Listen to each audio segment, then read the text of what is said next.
Hello, नमस्कार। मैं इंद्रजीत नारायण सिंह, मानव Shastri anthropologist. मैं आपको ये बता रहा हूँ कि प्राकृतिक चिकित्सा द्वारा बालों की रक्षा कैसे करें, अपने हेयर की रक्षा कैसे करें। सुनिए। सारे सिर पर 1 से 1.5 लाख बाल होते हैं। 1 इंच में 1,000 के लगभग बाल होते हैं। साधारणतः बालों की लंबाई, यदि वे न काटे तो 20 इंच से 1 गज होती है, पर बढ़ते जाने पर 7 फुट, कभी कभी इससे भी अधिक लंबे हो जाते हैं। सिर के बालों का व्यास 1/50 से लेकर 1/400 इंच तक होती है। बालों की बनावट बड़ी ही पेचीदी है। प्रत्येक बालों की जड़ पर एक छोटी सी गांठ होती है जिसमें वे तेल निकलते रहता है। यह तेल त्वचा के ऊपर निकलता है और उसे तथा बालों को निरंतर चिकना और कोमल रखता है। नर्म, घने, लंबे और चिकने बाल होना अच्छे स्वास्थ्य की निशानी है। स्वस्थ सभी पुरुषों के सिर पर ऐसे सुंदर और मजबूत बाल होते हैं। आधुनिक भारत के लोगों के बाल घने, काले तो होते हैं। ये बाल उष्णता को चूसते हैं और मस्तिष्क को गर्मी से बचाते हैं। बालों में विद्युत धारा भी है जिसका संबंध जीवन शक्ति से है। ज्ञान तंतुओं पर बालों का भारी प्रभाव पड़ता है। स्नेह और प्रेम की भावना से बालों पर हाथ फेरने से ज्ञान केंद्र में बड़ी स्थिरता आती है। गंभीर विचार करने के समय बालों पर हाथ फेरने से स्मृति का विकास होता है। जिन स्त्री पुरुषों के बाल नरम, सुंदर और मजबूत, चिकने नहीं होते, उसके विषय में समझ लेना चाहिए कि उसका स्वास्थ्य भी अच्छा नहीं है और स्वभाव भी खराब है। यदि आप चाहते हैं कि आपके बाल खूब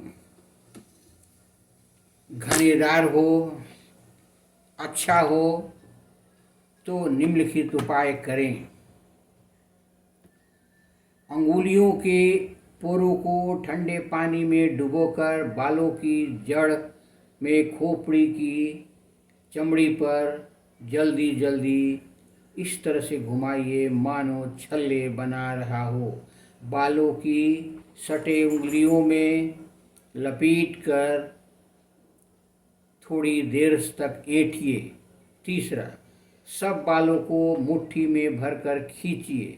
चौथा, बालों को जड़ में कैंची लगाकर धीरे धीरे ऊपर लाइए। ब्रश को सिर पर अच्छी तरह से रगड़िए। बाजारू केश प्रसाधन प्रणाली में रुपया बर्बाद करने से बाल सुंदर नहीं बन सकते। उत्तम स्वभाव, उत्तम स्वास्थ्य के प्रभाव से ही बालों में ये सुंदर गुण आ जाते हैं। पहले स्वस्थ प्राप्त कीजिए, फिर स्त्री पुरुषों को पाचन शक्ति खराब है तो उसकी अंतड़ियों में निरंतर अमांस बना रहता है, या पेशियों की तंतु जंतु अस्थायी रूप से रहते हैं या जिनका लीवर यकृत इतना शून्य होता है कि आंतों को आहार परिपाक में सहायता देने योग्य पित्त खारिज नहीं करता और उन्हें कब्ज की सदैव शिकायत बनी रहती है। उन स्त्री पुरुषों के बाल अकाल में या तो सफ़ेद हो जाते हैं या झड़ जाते हैं, उन्हें गंजा होकर रहना पड़ता है। आंतों और यकृत का बालों के विकास पर महत्वपूर्ण प्रभाव पड़ता है। जो लोग ऐसा भोजन करते हैं जिसमें मलाई, मक्खन, अंडा, मैदा, मांस, मिठाई, घी, चर्बी आदि की बहुतायत रहती है तथा जो अपने आहार को पचाने योग्य शारीरिक परिश्रम नहीं करते, जिनका भोजन उनकी आयु, पेशा, दिनचर्या, प्रकृति, ऋतु, देश, काल के अनुकूल नहीं होता, उनकी आंतों में अस्थायी रूप से पेचिश के तंतु उत्पन्न होते हैं, अमांस बना रहता है और वे या तो शीघ्र गंजे हो जाते हैं। निसंदेह जिनके बाल झड़ने लगे हों या सफ़ेद पड़ने लगे हों, उनके लिए फिर से सुंदर बालों की उपलब्धि बहुत कठिन है, क्योंकि पाचन तंत्रों को वर्षों तक चलती हुई खराबी का प्रभाव बालों पर धीरे धीरे पड़ता है और इतना अस्थायी और गंभीर हो जाता है कि फिर उसका निराकरण आसान नहीं होता। फिर भी आगे कुछ ऐसे उपचार बताए जाएंगे जिनके ऐसे भाई बहन लाभ उठा सकते हैं जिनके बाल झड़ते हैं। वो चाहते हैं कि उनके बाल काले, चिकने, नरम,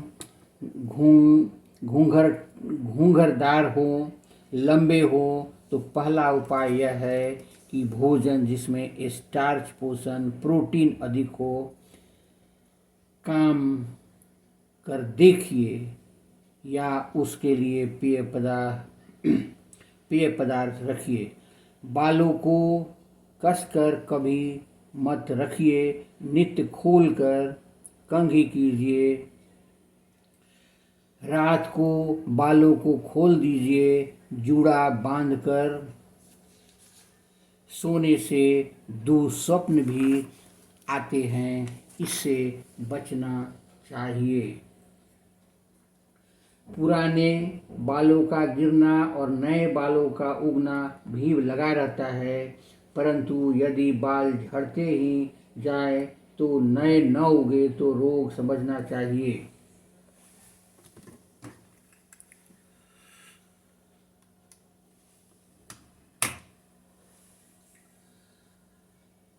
अब मैं बताता हूँ कि कभी कभी रक्त की कमी, चर्म रोग, तपेदिक, जीर्ण, ज्वर से भी बाल गिर जाते हैं। कभी कभी स्थानीय कारण भी होते हैं, जैसे बालों को जड़ में मैल और जूओं का जमा होना।